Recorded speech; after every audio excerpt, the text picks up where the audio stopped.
What's up, guys? Your boy's back, and today we're doing something a little bit different.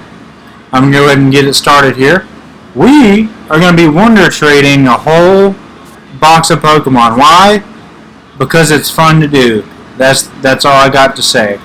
So we're going to go ahead and start our surprise trading right now. And if you haven't already, we're going to trade my boy Jeff here. I got two Jeffs. I'm going to go ahead and get rid of Jeff. It's been good, Jeff. We'll see you later. But if you guys haven't already, please subscribe. Hit that subscribe button, and you'll be happy you did. I'll tell you that. I'm just going to tell you that right now. You'll be happy you did. So, I got a little bit of awesome information for you guys. So today, while I'm wonder trading, if I so happen to get a shiny Pokemon, it's going away to the first comment on this video here. So be happy about that. That's pretty cool, right? What if I get a trade was completed? What did I get? What did I get? What did I get? What did I get? Wait, what? It says trade completed. What's going on here? Oh. Look at me. Y. Hit Y. Let's see what we get. Come on, shiny. I mean, it's not good for me if I get a shiny. Okay. We get a little turtle boy. Look at him. Is that a shiny Choodle? Is that a shiny right off the bat? I don't know if that's shiny or not. I don't know what shiny Choodle looks like. It's not a shiny Choodle. We're going to go ahead and get rid of Jeff number 2. And like I said, guys, if you comment number 1, you get the shiny. Come on, you know you want it. This is just kind of a different thing I'm doing. I'm trying it out. I thought it'd be kind of fun to surprise trade a whole box of Pokemon in front of you guys to see what we get. And also, if I get something real nice, you guys get to benefit from it. So, what's better than that? Bye, Jeff. You've been great. Jeff is going to Justin, and he may or may not be that real happy about it. We get an Onyx. That's kind of cool, I guess. He's an Onyx and was a Great Ball. So I'm happy about that. Oh, Onyx, my boy. I'm a fan of him. But I'm trying to just kind of fill some new material in all my videos because the competitive scene's kind of not super big right now. There's not like no big competitive tournaments coming up, and as y'all know, that's kind of what I mainly do. Is I just try to compete mostly. And I'm kind of short on things to do for that, so I figured why not just try to have some fun with some videos until it gets more serious again. If you haven't already seen, I have 2 videos up about my boy Scyther, and if you watch the end of that last video, you'll get to see what Max Scyther can really do. I'm not really sure where Scyther stands competitively, but I do think Scyther could possibly have like a lot of relevance in the meta, like if I'm being honest with you, because did I register that in my Pokedex? I don't think I had it. No, I had it at NA. I thought that was an Isle of Armor, but I'm not really sure where Scyther could stand in competitive play, but I think he does have a good shot at it because he does have a decent typing. He does get the awesome technician ability with dual wing beat. And he's got a 105 base speed with a 110 base attack stat. And you can stack that with an Eviolite, which is pretty good. I have been testing some things with him. I thought about doing another video on Scyther, but I figured we've kind of 2 in a row is maybe too much for you guys. I don't know. But I'm going to go ahead and tell you guys. Riolu is another thing I've been working on. Prankster Riolu with coaching. And it's kind of nice with Scyther. I'm just going to say that. If you go up against physical attackers, the defense boost and the attack boost are both so crucial because you also have Eviolite on top of that. So your defense boost is actually getting magnified a lot. So you're getting a nice little attack boost, and it kind of mitigates people trying to just intimidate the crap out of you. So there's that. And Scyther, I don't know. I think he's good. I really do. I just wish he had like access to a steel move, like, and a ground move. That would be amazing. I like Scizor, which I do think Scizor is overall better. Coaching Riolo and Scizor is really nice too, because you do get a sand move with Scizor, Sand Tomb, which is 35 base power, so it does also trigger its Technician. So you get a nice little Technician boost too using that, and you also get to trap your opponent. And if you decide to max him like a big boy like I do, you get a split F boost. Kind of nice. So we got a Charmander. That looks like a shiny Charmander too. I can't tell if it's shiny or not. It looks kind of shiny. Charmander's kind of hard to see. Is he shiny? He's not shiny. He looks shiny. I'm not trying to get you guys' hopes up, but I hope I do get a shiny, so one of y'all can get a nice little thing out of this. And oh, by the way, y'all like the new HUD I got going here? It's a little clunky looking. You can't see everything. I might have to change a few things, but I like the color scheme of it. I mean, it matches Sword and Shield, the red and blue. So I'm trying to test some new things out with it. It kind of has like a Japanese look to it a little bit, almost like a samurai type thing. I like samurais, by the way. Samurais are cool. If you didn't know, I'm going to give you some fun facts about Phil. I used to play Yu-Gi-Oh! Quite a lot, actually. Me and my friends used to play competitively for a very long time. That is a shiny Shedinja. Look at that. You guys get a shiny. Whoever comments first gets this shiny Shedinja right here. Look at him. Let's just take a gander at him. I don't want to get off topic right here, but look, somebody gets that. He's Wonder Guard Shedinja. He's shiny. He's awesome. But yeah, I used to play Yu-Gi-Oh! Quite a lot. And Samurai's brought me onto this because right when I first hopped back into the game, I was about, I don't know, it's when the new 6 Samurai stuff started coming out. Well, I started a few months before that, but when the new 6 Samurai stuff started coming out is when I got actually competitive into the game. I had like I was working like 15 hours a week at a place in downtown area where I live, and you know, making like $7 an hour, and your boy's whole paycheck went to Yu-Gi-Oh cards. I'm being real with you. I got my paycheck, and it was Yu-Gi-Oh cards. And 6 Samurai, if nobody's familiar with it, 6 Samurai is a super cool archetype. I doubt it's even relevant anymore, but at the time, yeah, that's right. I'm giving you a whole history lesson on Yu-Gi-Oh while I'm playing Pokemon Sword and Shield. But at the time, they got a bunch of new additions to the 6 Samurai archetype, which was like the Shien was the biggest one. He was a Synchro monster. He's a 5-star Synchro, which was like stupid easy to get off. And I mean, you could basically open up Shien every game. And he was a big old 2,500 beat stick with like 1,400 defense. His defense was kind of poor, but 2,500 attack. So he's pretty stout. That has a quick effect that each turn you could negate a spell or a trap. That is kind of busted. So if you had nothing to attack over it right then and there, I mean, he was just a monstrosity. He really was. They were never like super meta though, like you would think.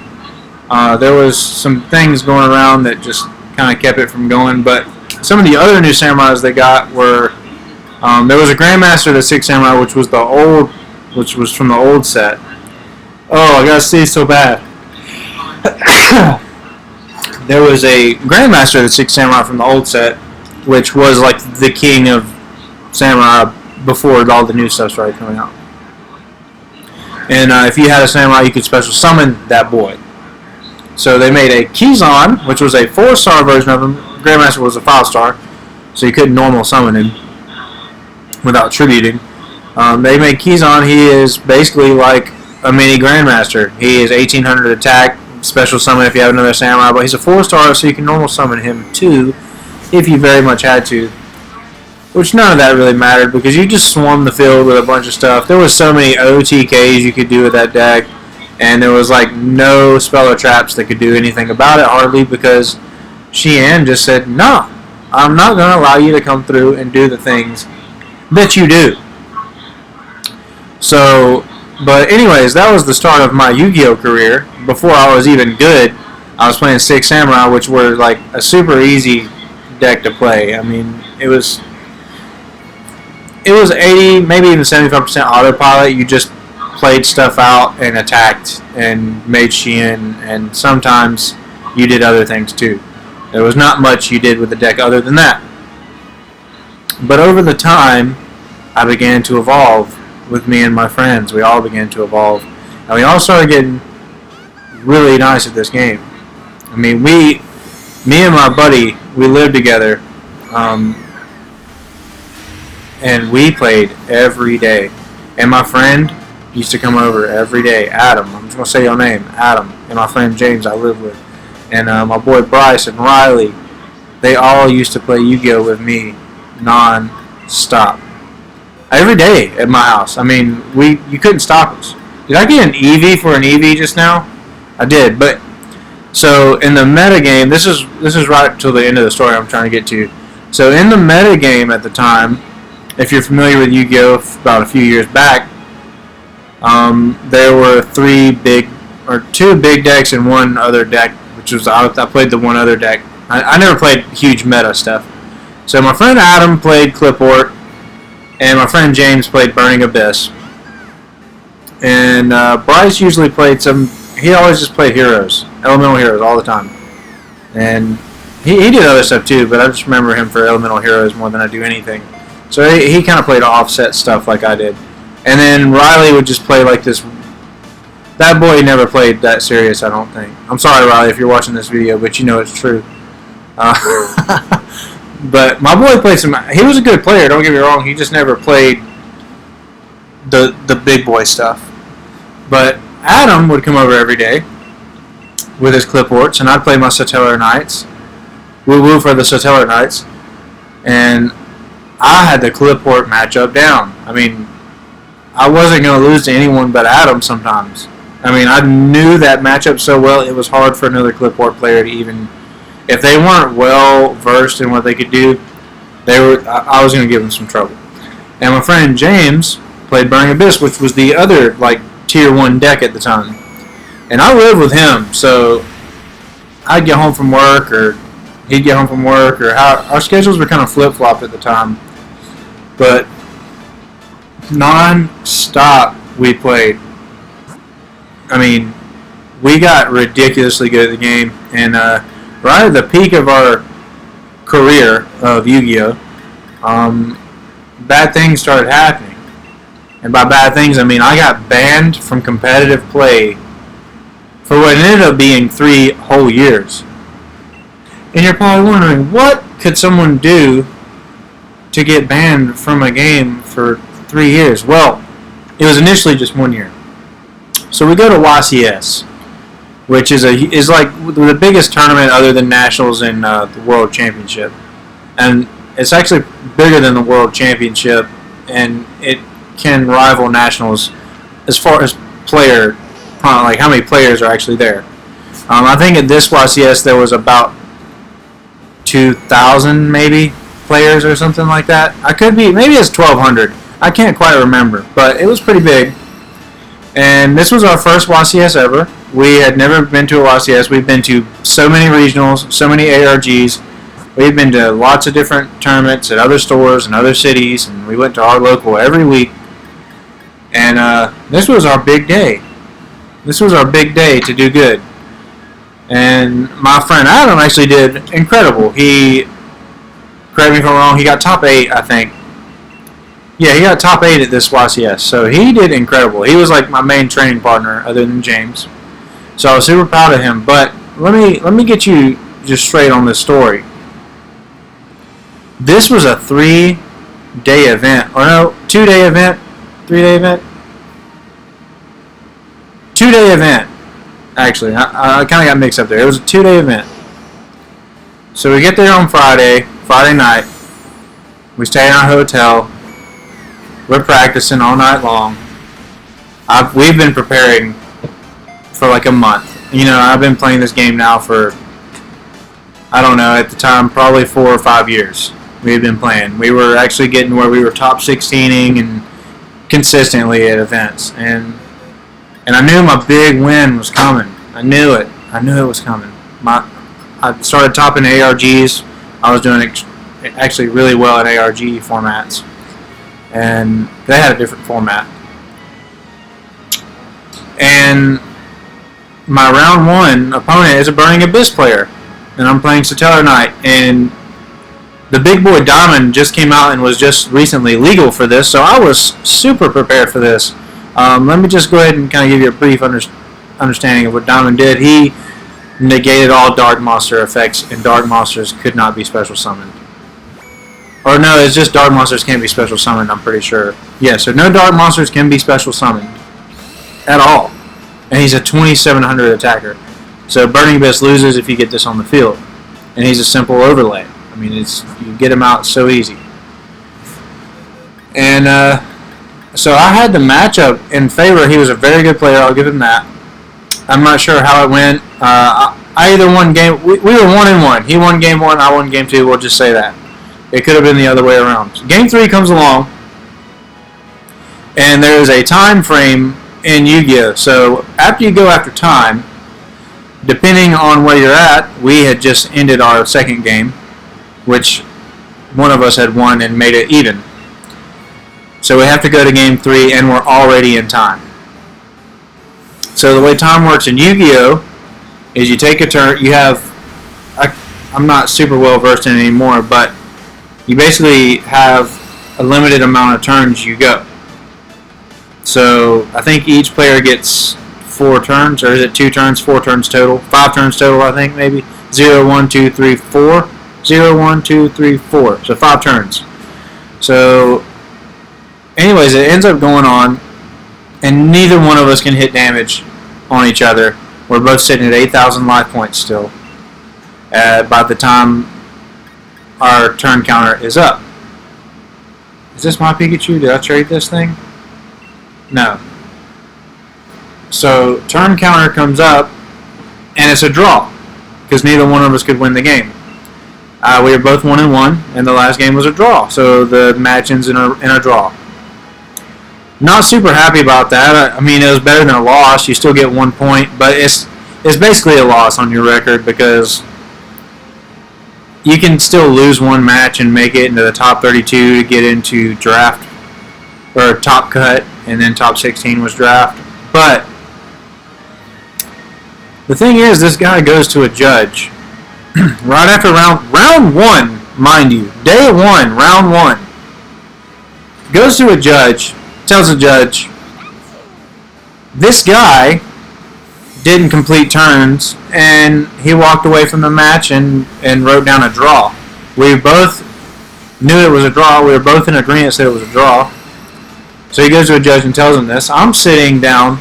It's round 2 at this point. I'm sitting down in front of my opponent, and they say, Philip, will you please come to the front? A judge wants to speak to you. In layman, that's basically what they said. And I go up front, and I'm kind of like, well, this is weird. So he kind of tells me, he's like, hey, your opponent said this, and we're kind of wondering what happened. And I told him what happened. I was kind of in a hurry because I was already late to my second round, and I was about to get a round 1 game loss for my round 2, which was not where I really wanted to be sitting after training so long for this tournament. So I get back to my round 2 table, and they call me back up again after I've seated myself for the second time. And the judge comes up to me. He says, I know you're lying to me. And he calls me over to the side. And he says, we're going to have to take some serious action on you. And I'm thinking, are you freaking serious? You have to take serious action over a maybe? You don't even know what happened? You're just kind of, ooh, this ponytail's in a nice ball. I'll keep that. I'm confused. So an official Konami, an official from Konami is there.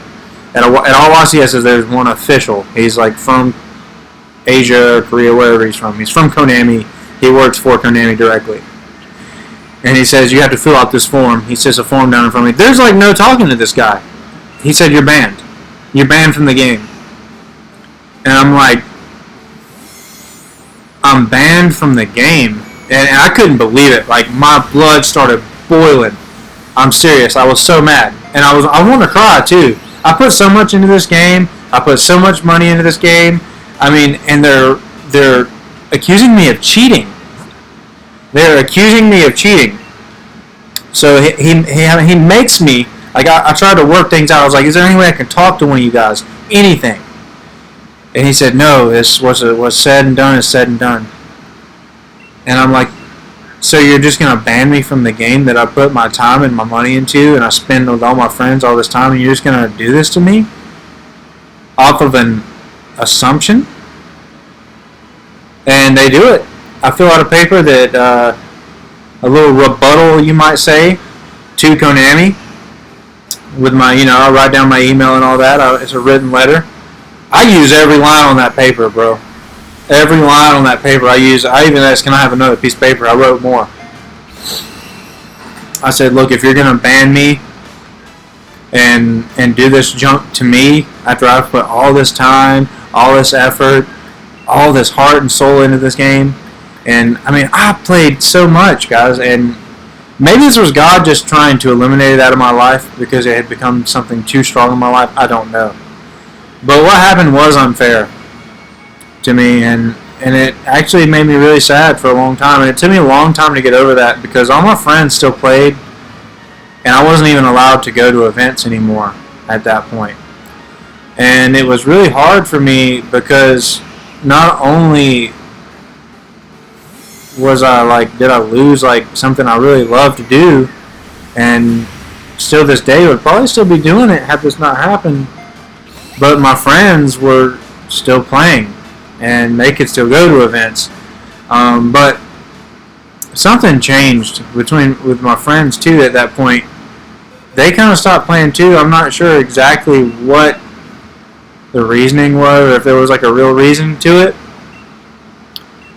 but it was really unjust what happened to me, and it was hard because I had to also watch my friend Adam, which I'm so proud how good he did at that tournament, but it was just hard knowing that I trained just as hard as him. I put just as much time and effort into building and play testing and side decking and everything. Me and Adam put our heart and soul into that tournament, and I know deep down that I could have had those same results he had at that tournament.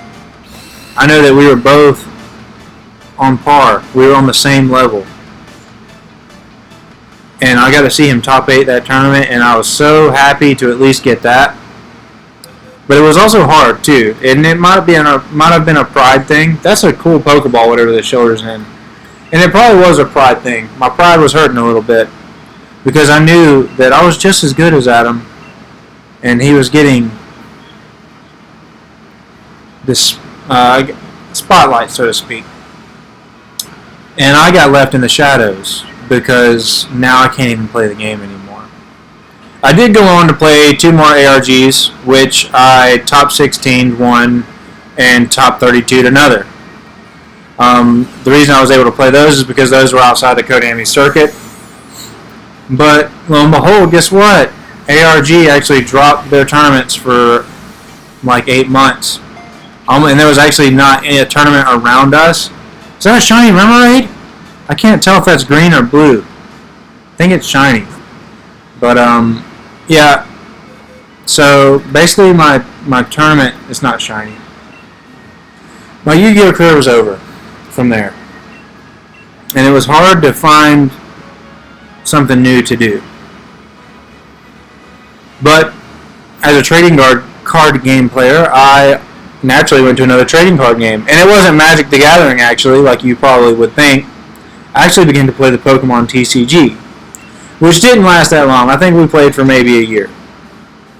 And it probably would have lasted longer, but things in my life were starting to change a lot. My son was born in that year, so I had a lot of time spent with him.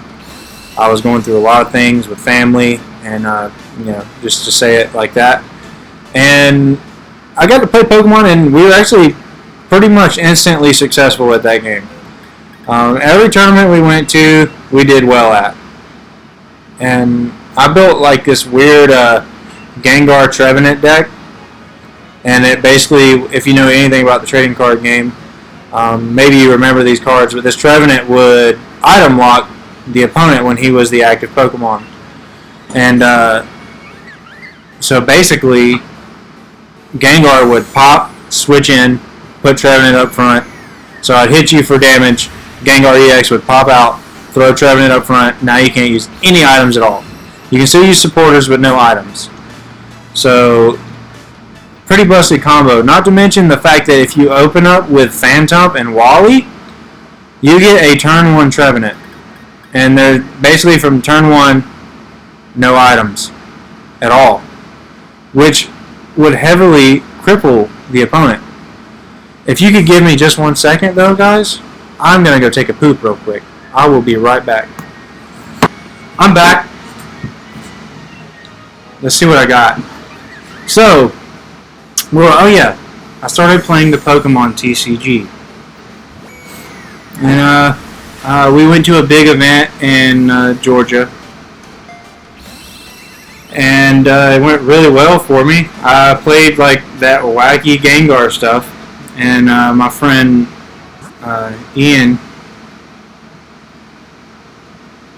yes, Ian, probably. I can't remember your name right now for some reason. But anyways, we're going to call you Ian right now. If you're watching this video, I'm sorry I couldn't remember your name. He said, that's not going to work. You can't play that deck and win. And he almost talked me out of it. But you know what? I was like, no, I have faith in this deck. I think it can do really well. Anyways, I get second place. Number 2. I lose my very last round, which was for first or second place. To a kid that was very good. He was playing a Lucario deck. A Lucario Crobat deck, I think it was. I can't remember. It's been years ago now.